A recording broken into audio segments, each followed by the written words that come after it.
Data and media hoarding is one of my hobbies, so you already could watch on my channel videos where I construct my own single node ceph cluster or save data to an LTO tape. But strangely, not many materials about building or buying NAS servers. And that's because it sucks to buy or build something that's actually good. Hear me out. Storage systems come in many shapes and sizes, depending on how much performance or space do you want. For example, enterprise world has many interesting devices, such as those storage arrays.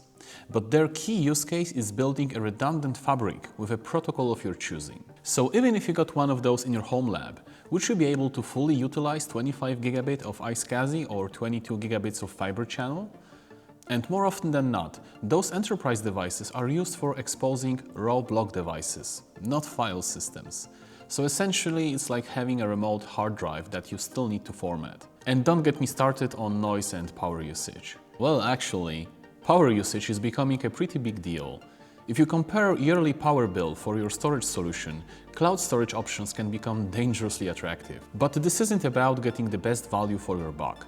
Let's be honest, this is about having control over your data, and current market situation just made it tiny bit less attractive to get into. That's why, on one hand, you can get some cheap, deprecated hardware that fits a lot of big hard drives, but consumes a lot of power.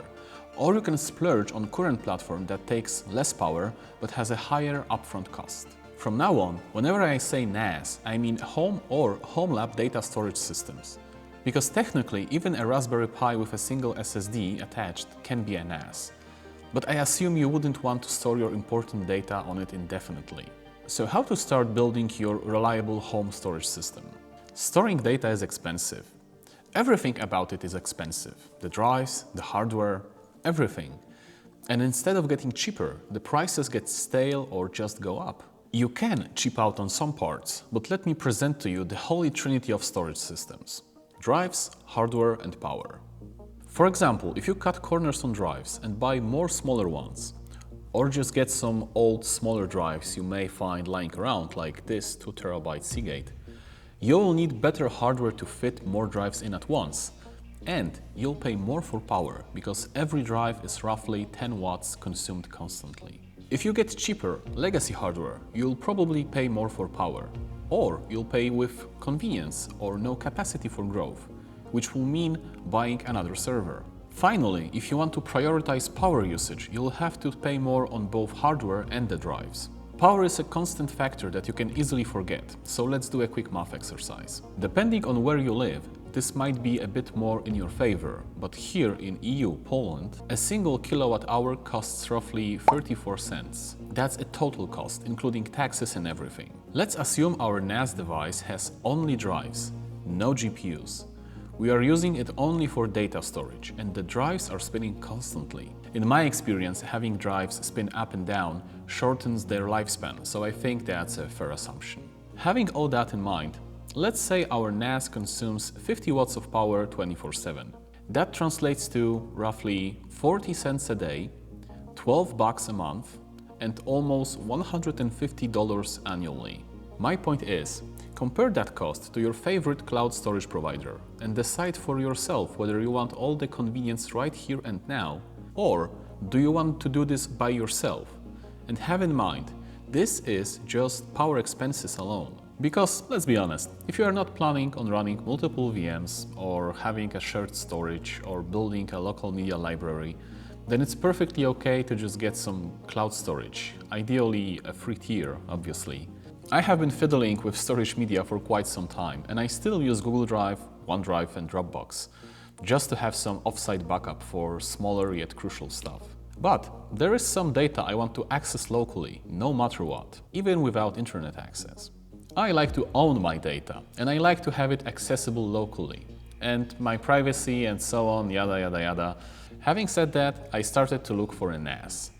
And I was really surprised. It's 2026 and this market offers so little in terms of interesting diversity.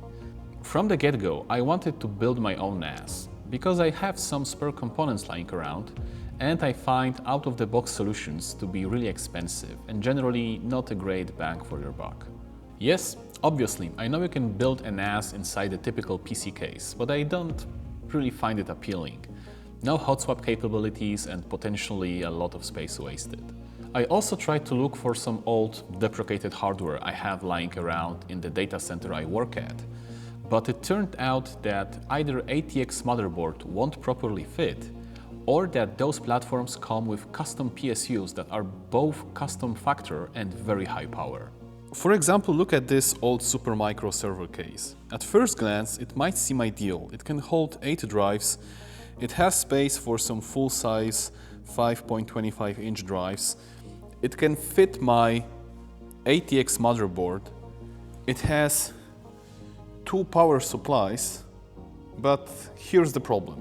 They use 800 watt power supplies, so I also have no way of fitting ATX power supply here unless I just threw it in and didn't bother about attaching it properly, which is something I don't want to do. I want my NAS case to last me as long as possible.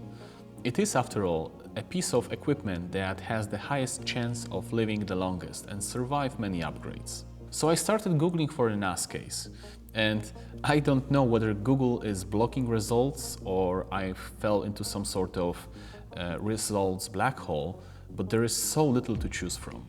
It's like everyone is afraid of making an actually good case. Cases with 2 HDDs are just too small. I am not going to buy another case and hardware all over again when I want to expand. Cases that can hold 4 drives and more are starting to hit the sweet spot for me. But then again, there's not a lot to choose from. It's like you can find a case, but it's mini ITX, and also it won't fit your full-sized PCIe card. Or it's a case with no backplane and basically no hot swap. At this point, I ask myself, how hard is it to learn to bend and cut steel sheets? From what I found, it's either Johnsbow or some no-name case makers from AliExpress.